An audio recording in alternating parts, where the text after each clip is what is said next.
네, 지금부터 제5차 정책조정회의를 시작하도록 하겠습니다. 먼저 김태년 원내대표의 모두 발언이 있겠습니다. 예결위에서 3차 추경안 세부 심사를 진행하고 있습니다. 내 집 살림하듯 꼼꼼하게 나라 살림을 챙기는 것이 지금 민주당이 부여된 책무입니다. 코로나 경제 위기로 인해 예산 투입이 절박한 분야가 너무나 많고 상임위에서도 증액 요구가 있었습니다. 가장 시급한 분야의 예산을 우선적으로 편성하기 위해서 예결위 소위에서 더욱 정밀하고 세심하게 현미경 심사를 진행하겠습니다. 불필요하고 낭비적인 예산은 과감하게 삭감하고 위기 극복에 꼭 필요한 예산, 국민의 입장에서 부족한 예산은 당에서 추가로 더 확보하겠습니다. 민주당은 코로나로 직격탄을 맞았지만 상대적으로 소외받고 있는 20대를 위한 청년 맞춤형 지원 예산을 3차 추경에 추가하겠습니다. 청년 취업자 수가 3월부터 하락하고 있고 청년 세대의 신용대출 연체액도 증가하고 있습니다. 청년의 삶을 지키기 위한 예산을 추가로 반영하겠습니다. 역세권 전세 임대주택 확대, 다가구 매입 임대주택 추가 공급 등 청년의 주거 안정을 지원하는 예산을 추가로 확보하겠습니다. 청년들이 IT 역량을 활용해 중소 중견기업에 취업할 수 있도록 지원하는 예산을 증액하겠습니다. 비대면 산업 분야에서 청년들의 아이디어가 창업으로 이어지도록 창업 지원 예산도 추가 편성하겠습니다.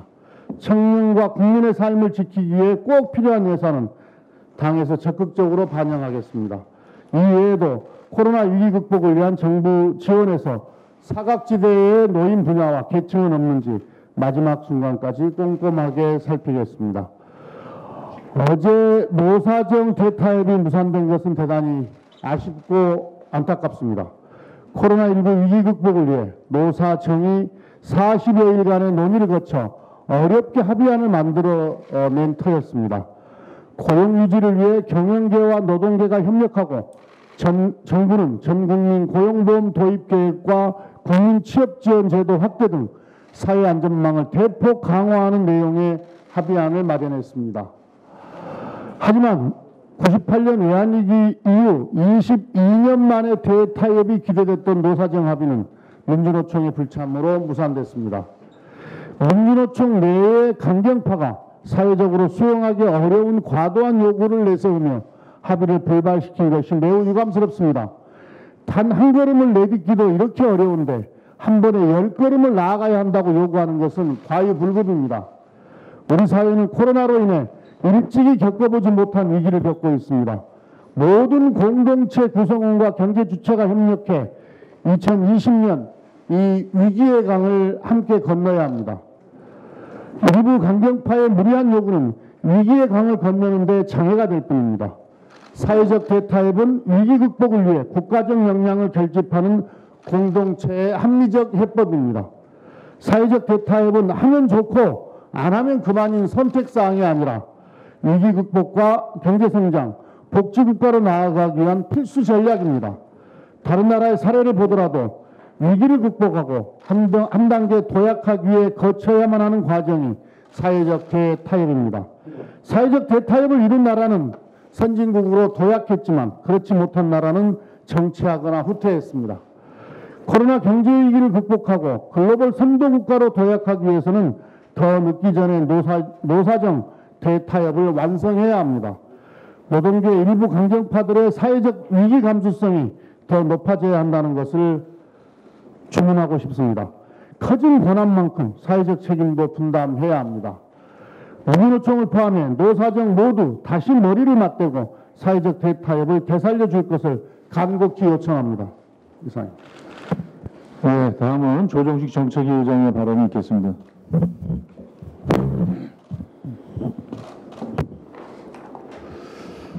6월 국회 기한이 하루 앞으로 다가왔습니다. 더불어민주당은 내일 6월 국회 마지막 본회의에서 3차 추경을 처리할 것입니다. 이번 추경은 지난 5월 7일 비상경제대책회의에서 공식화하여 면밀하게 편성했고 6월 임시국회 처리, 7월 초 집행이라는 일정에 맞춰 추진해 왔습니다. 조금이라도 늦어질 경우 정책 효과가 반감될 수밖에 없습니다. 특히 수출과 제조업 등 산업 전반에 걸쳐 코로나발 경제 충격이 심화되고 있기 때문에 어느 때보다 신속한 정책 대응이 필수적입니다. 당장 그제 발표된 5월 산업 동향을 살펴보면 2차 추경의 긴급재난지원금 지급에 힘입어 소비가 완만한 회복세를 보이긴 했지만 광공업 생산과 설비 투자의 감소폭이 확대되는 양상을 나타냈습니다.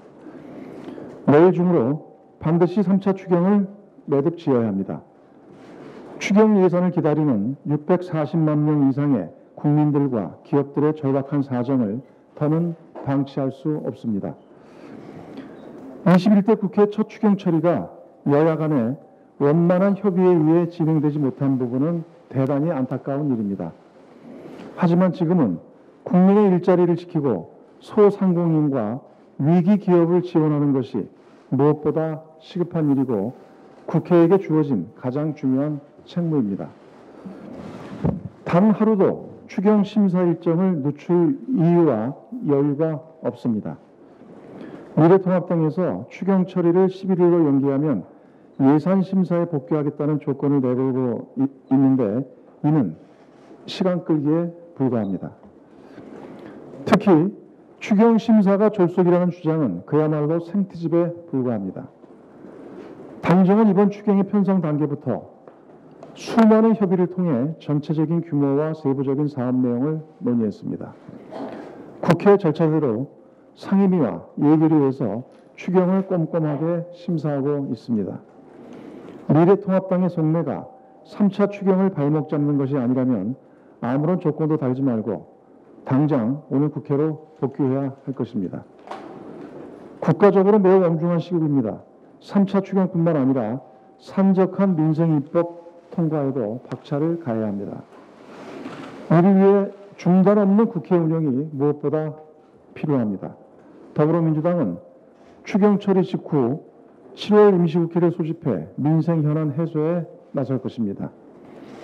코로나19의 2차 대유행 가능성에 선제적으로 대처하기 위한 정부조직법, 학교보건법, 재난 및 안전관리기본법 등 감염병 대응 관련 입법과 어제 우리 당의 당론으로 추진되고 있는 일하는 국회법 처리에 속도를 내겠습니다. 아울러 주거안정 입법과 남북관계 발전법 등에 대해서도 심의를 빠르게 진행할 것입니다. 공수처가 신속히 출범할 수 있도록 관련 법 처리 역시 총력을 기울이겠습니다. 민생 문제 해결을 하는 데 있어 야당의 책무도 막중합니다. 미래통합당이 일하는 국회를 택할지 정쟁과 발목 잡기를 택할지는 미래통합당의 선택에 달려 있습니다. 그에 따른 책임도 온전히 미래통합당의 몫입니다. 조건 없는 국회 복귀를 거듭 당부합니다. 미국과 중국 간의 긴장이 다시 고조되고 있습니다. 홍콩 보안법 처리를 둘러싸고 빚어진 이번 갈등은 양국 간의 대립이 무역과 기술 분쟁을 넘어 정치적 분야까지 본격 확산되고 있음을 나타냅니다. 이 같은 충돌의 근본적 배경에 미중의 글로벌 패권 경쟁이 자리하고 있기 때문에 그 파장은 앞으로 더욱 확대될 수 있습니다. 양국의 대립이 격화될 경우 세계 경제는 더욱 심각한 위기에 직면하게 될 가능성이 매우 큽니다. 더욱이 코로나19에 맞서 국제적 공조가 어느 때보다 중요한 시점에서 갈등이 장기화되는 것은 결코 바람직하지 않습니다. 차분하고 냉정하게 사태의 원만한 해결을 위해 적극 노력해 줄 것을 양국 정부에게 촉구합니다. 정부는 사태의 추이를 예의주시하면서 경제에 미칠 충격에 대비해야 합니다. 홍콩에 대한 특별 대우 박탈 조치에 따른 현지 우리 기업의 피해 최소화와 금융시장 혼란 가능성에 선제적으로 대처해야 할 것입니다. 한 말씀만 더 드리겠습니다. 가속화되고 있는 미국과 중국의 경쟁에 우리 역시 보다 근본적이고 전략적인 대응 방안을 수립해야 할 것입니다. 특히 최근 일본의 한국 견제 심화 등 동북아 영내 질서가 근본적인 재편기에 접어들고 있는 상황입니다. 글로벌 중견 국가로서 신장된 국력을 바탕으로 영내 질서 재편을 주도하기 위한 대담한 전략을 추진해야 할 것입니다. 그 핵심이 바로 한반도 평화체제 구축입니다. 남과 북이 서로 대립하고 있는 한 한반도는 외세의 부당한 간섭과 영향에서 자유로울 수 없습니다. 반복되는 전쟁 위험 속에서 막대한 분담 비용을 지출하는 악순환에서 빠져나올 수도 없습니다. 한국전쟁 70주년인 올해야말로 끝나지 않은 전쟁을 종결짓고 항구적인 한반도 평화체제로 나아가는 문을 열어야 합니다. 이를 위해 올 하반기엔 남북교류 정상화의 물꼬를 반드시 터야 할 것입니다. 마침 다음 주 미국의 비건 특별대표 방한이 예정되어 있는데 북미 대화 및 남북협력 재개를 위한 의미 있는 협의가 진행되기를 바랍니다. 한반도의 평화와 동북아의 번영을 위해 남과 북이 협력하는 새 질서 수립에 더불어민주당도 적극 노력하고 앞장서겠습니다. 판문점 선언 국회 비준 동의와 대북전단 불법 살포 차단, 남북교류 사업 활성화를 제도적으로 견인하기 위한 법안 처리에 최선을 다하겠습니다. 이상입니다. 예, 다음은 앞에 원내대표께서도 언급했습니다만 안타까운 심정에 다시 한번 더 노사정 대책에 대해서 말씀을 드리겠습니다. 정부와 민주노총, 한국노총, 경영계가 참여한 노사정 대표자 회의에 대해서 코로나19가 몰고 온 전대미문의 보건경제 위기를 돌파하기 위한 대태협이 좌절되어 매우 안타깝고 유감스럽습니다. 지난 5월 20일에 출범한 이후 약 40일간에 걸친 여러 가지 진통 끝에 최종 합의안까지 만든 터였기 때문에 더욱 안타깝습니다. 어제 정세인 국무총리와 양대 노총위원장, 경영계 대표가 참석한 가운데 총리 공간에서 협약식을 열 예정이었으나 행사 시간 불과 15분 정도를 남겨놓고 도래한 일정이 취소되어 아쉬움이 더합니다. 대태협이 이뤄질 경우 1988년 외환위기 이후에 22년 만에 민노총과 한국노총이 노동계 전체가 참여하는 완전체 노사정 합의라는 점에서 기대감이 매우 높았습니다. 또한 코로나19로 전 세상에 비견되는 미중의 경제 위기가 닥쳐오고 있는 만큼 어느 때보다도 절실한 시점이었습니다. 심도 있는 합의를 통해 마련된 합의안에는 고용 유지와 기업 살리기, 사회 안전망 확충 등 국난 극복을 위한 종합적 청사진이 담겨 있었습니다. 특히 전국민 고용보험 도입에 계획 수립 등 일자리 안전망을 획기적으로 강화하는 방안도 포함되어 있었기에 더욱 안타깝습니다. 코로나 국난을 극복하고 경제적, 사회적 패러다임 전환을 선도하기 위해서는 범사회적인 역량의 결집이 반드시 필요합니다. 다른 나라의 외국의 사례에도 위기가 닥쳤을 때는 노사협약 또는 사회적 대타협을 통한 협약을 통해서 그 위기에 지혜와 힘을 모아나가는 경우들이 많이 있었습니다. 우리도 노사정 모두가 역지사지의 자세로 지혜와 힘을 다시 모아서 사회적 대타협을 이루고 위기 극복의 발판을 마련해야 합니다. 대화의 길은 얼마든지 열려 있습니다.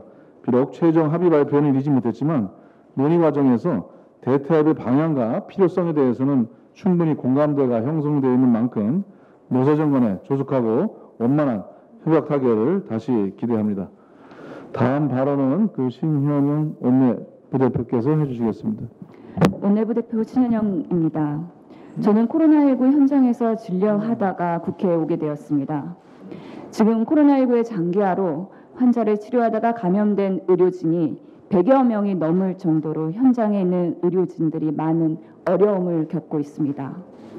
감염의 위험에도 불구하고 묵묵히 자리를 지키고 있는 의료진의 헌신과 수고에 대해 최소한의 보상은 우리 국가가 챙겨야 합니다. 하지만 안타깝게도 지금 대부분의 코로나19 현장 의료인들은 위험수당조차 지급받지 못하고 있고 심지어 코로나19 환자를 돌보다 감염되어도 지원 시스템이 없는 상황입니다. 보건복지부 추산 이들에 대한 위험수당과 지원금은 311억 정도 된다고 합니다. 우리 정부가 감당하기 어려운 예산 규모는 아닙니다. 형평성 문제 등 예산 지원의 걸림돌 여부를 검토할 필요가 있지만 세세한 부분까지 책임지는 국가가 바로 감염병 대응 선진국이 아닐까 생각해 봅니다. 이번 국회 추경 심사에 의료진 위험 수당 관련 예산이 반영되도록 노력해 주실 것을 당부드립니다. 앞으로 반복되는 감염병 재난 상황에서 의료진이 안전하게 현장 대응할 수 있는 국가 시스템을 마련하기 위해서 더불어민주당은 현장과의 소통을 지속할 것입니다. 이상입니다. 네, 다음에 정치인 의장님께서 추가 발언하시면. 네, 오늘 공개 발언 순서를 마치고 회의를 비공개로 전환하겠습니다. 언론 여러분들의 협조를 부탁드립니다. 감사합니다.